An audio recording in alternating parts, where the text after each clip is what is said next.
Hey guys, I'm Alex from alexandkriadventures, and today I'm going to be talking about how to get your vehicle from the United States to Colombia. It's not a common route. I know a lot of people end up driving to Central America to Panama and shipping from there. Just to give you an idea of how much money we ended up spending, I have a breakdown. On the United States side, which includes the shipping agent, shipping company, and warehouse charges, is $2,600. Importation fees, which include the agent commission, is $1,200. Agent took about $300. Probably going to be less in your case, but we ended up shipping with our own shipping company, so we paid a little bit more money for that. We paid $600 as safety deposit to get our car out, for a total of about $4,500. Basics. To import the vehicle to Colombia, you need three things. You need your logistics company in the US to help you with the export.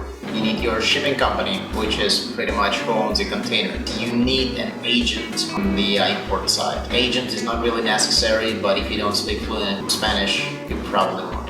Common agents to ship the vehicle from United States, IVSSUK, Schumacher, Cargo, and Horizon. Originally we didn't plan to use Schumacher, but IVSSUK did not work out for us, so we got the car, so that's good, right? There are several common ports you're going to be shipping from. We are from the East Coast, so for us it was either Baltimore, New York, but people also ship from Miami and Houston, Texas. It's going to depend on your logistics company most probably. Some of them have offices in Texas, some of them have offices in New York. That was Murphy. Get things straight with the logistics company right off the bat. Do not let them decide for you. We let Schumacher take too many decisions, and in the end we ended up spending more money than we were supposed to. First of all, you want a container. Obviously you don't want to roll on, roll off, because then your car is going to be burglarized and you're not going to have any personal possessions in it at all. Second of all, you probably want to use either MAERSK or CMA to avoid paying the safety deposit fee, which ended up about $600 for us to release the vehicle from the container. Do not expect to load the vehicle yourself. It's really common when you load the vehicle in Panama to just drive it to the port and put it in a container. Not the case with the United States. You're probably gonna end up storing your vehicle in a warehouse for a while before it ends up being loaded onto the ship. Be prepared to surrender keys and the original title. It's great if you can have copies. Reach out to your local R&B and order a copy before you end up dropping your vehicle off with the logistics company. Importation agent is not necessary, strictly speaking. You can do it all by yourself, and people have done that. But it will save you a lot of time and effort. It will save you a lot of hassle. And from our experience, they also help you with the lines, which is great because you don't have to wait for a lot of things. Process. Stateside. First of all, reach out to as many companies as you can, get a quote. They probably all gonna be around the same, but you have your upper card here. You can request a shipping line. As I said, try to go with MAERSK. It will save you a lot of headache on the Colombia side. Also, ask them to get a shipping port and date. Without that, do not even proceed. It's really important to know when your vehicle is going to be shipped out. Insist on the shipping line and do not itemize the items in the vehicle. They do not want that when you're a tourist. When you're importing a vehicle as a Colombian resident, that's a different process. A lot of companies do not know that. Schumacher didn't know that. Our agent helped us with that and saved us a lot of money because they would end up taxing us on all the things that were in the car. Once you decide on the shipping line, once you get a quote and a date, and once you pay the deposit, it's time to drop the vehicle off. So you drive to the warehouse, you give them the keys, they take pictures of your car, they provide some paperwork, they take a title and your keys, and you're good to go from there. Forget about your car for a month, hopefully for 2 weeks, in our case for a month and a half. Do not leave the country until your vehicle clears the customs. If you did not get a copy of your title, that's the only time we'll get it back. In our case, it ended up being shipped to Colombia, and Colombia Post Service does not work. It's like mishmash of customs services, semi-government-owned services, and FedEx. We ended up ordering 2 copies, and only one arrived. Ended up spending about $70 extra. Do not leave the country until you get a title back. Plan your accommodations in Colombia for about 2 weeks. That's the ideal scenario. It will take about 6 days for a vehicle to be shipped and another 3 to 4 days to do all the paperwork and get the vehicle on the road here. They do not work on holidays. If there is a holiday on the weekend, Colombians celebrate it on Monday, so that's one extra day out of your agenda. 2 weeks, maybe more, probably not less. Once your vehicle clears the customs, the fun part begins. The shipping line will send you an email with a copy of bill of lading. That's the original. You're not gonna get it for a long time.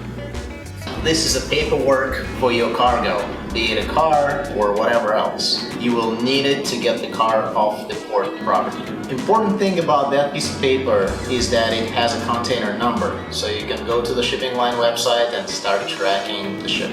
There are several websites that allow you to see the progress real time of your ship. We use marinetraffic.com, which is kind of cool. It has a map and it has a GPS location. That's your buddy for the next 6 or 7 days. You will be seeing the ship moving from port A to port B to port Z to Cartagena. Knowing which port your car is going to arrive to is important. Port of Cartagena has 2 entities, 2 separate places where your car might end up. You need to know that. How do you know that? You track the ship and you see where it stops. Alright, so you're in Colombia. There are 3 places you're gonna be roaming to and from on a constant daily basis for 3 to 4 days. Shipping office, DIAN, which is like a tax agency, I guess here. Port office and port, 2 separate entities. As I said, from the bill of lading, you get the container number and you track where the ship is, and then you know when it arrives at the port.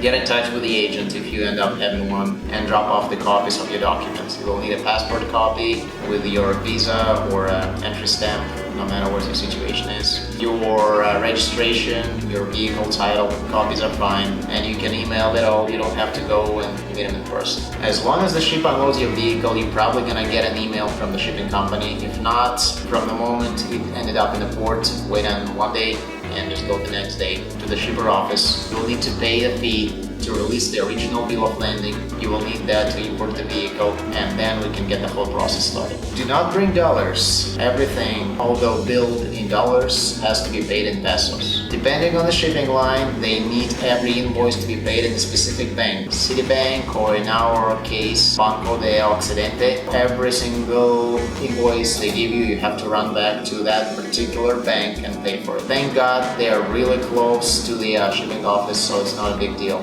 Everyone in Cartagena going for lunch from about 11 a.m. till about 2 p.m. Including banks, yes. So if you need to pay invoices, make sure you include it in your agenda. Start your day early at around 8 a.m. to go places, and you make sure you pay for stuff before 11 a.m. If you need money, go to ATM the day before. Get yourself a debit card that does not take fees, because you will be withdrawing money a lot here. Nobody's accepting dollars. If you can have pesos from the get-go, good. If you do not have pesos, you will have to go to ATM a lot. There's gonna be like 3-4 separate invoices you need to pay. And nobody's accepting cards in the banks, cash only. So you go to ATM, you take money from the ATM, you go back to the bank. We ended up withdrawing about 2 million pesos from ATMs, and every single withdrawal is capped at about 600,000, so that's a pain in the ass. Make sure you start working on that before taking your vehicle out of the port. Once you get your bill of lading, go to DIAN office, which is really close. It's like right next door. We will provide all the addresses in the links below, and get your paperwork going for temporary importation permit. You're gonna have 2 separate inspections, and it's kind of confusing, but just go with it and schedule the first one. It's for opening the container and making sure that the vehicle is in sound shape, that the seals were not broken, that nothing was stolen.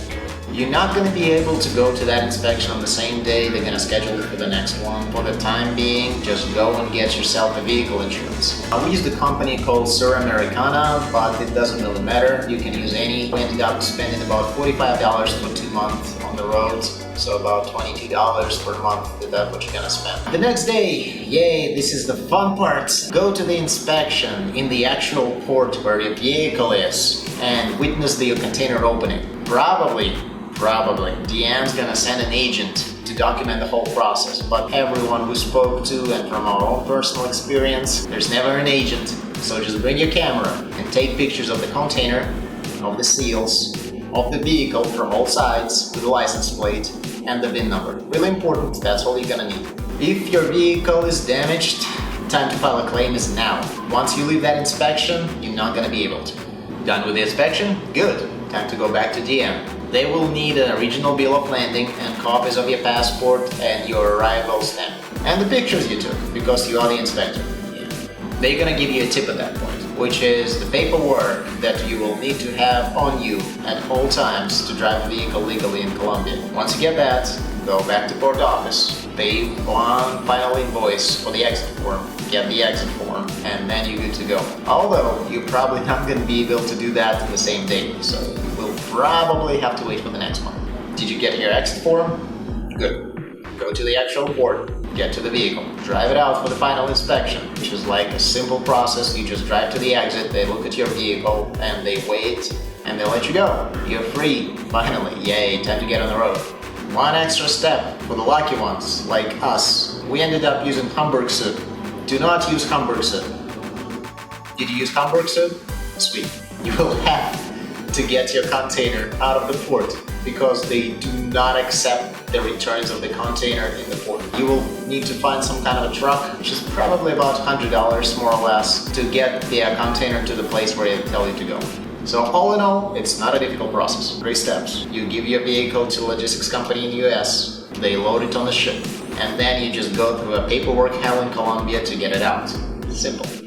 As I said, you do not need an agent to get your car out. However, we highly recommend getting one. It will save you a lot of hassle, especially if you don't speak any Spanish. Also, agent has hustlers everywhere. You don't have to wait in line. Some of the paperwork we actually dropped off from the vehicle. The dude just walked out of the office, we lowered the window, and we gave him the paperwork. He stamped it and gave it back to us. That's how awesome agent is. It's worth $200 still, trust me. Use a company called Enlace Caribe. We're gonna give you a link in the description below for them. Everyone's using them, they're awesome, they're not expensive. If you're shipping a car to Cartagena, which you are, you're probably gonna spend about 2 weeks there. Highly recommend you get an accommodation somewhere in Banco. That's a cool neighborhood, a lot of families, nice and chill. Not too far from all the action, Get Some Money is right across the bridge. But what's important is that DIAN, the shipping office, and the actual port are really close, so you will spend way less money on taxes. Also check out the old city, it's pretty cool. Uber sucks here. No one's using Uber. We tried many times, they just cancel on you. So there's this app called InDriver. Rumors are that's made by Uber to accommodate all the taxi drivers who are pissed.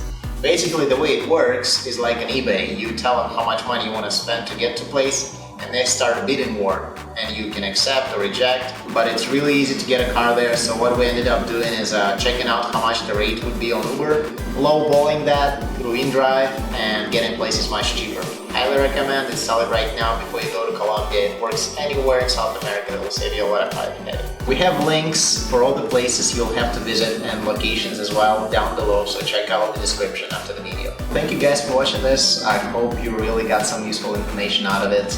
If you need any more details, reach out to us. I will answer as soon as I can. It's a hustle, but it's possible. We did it, you can do it too. Good luck.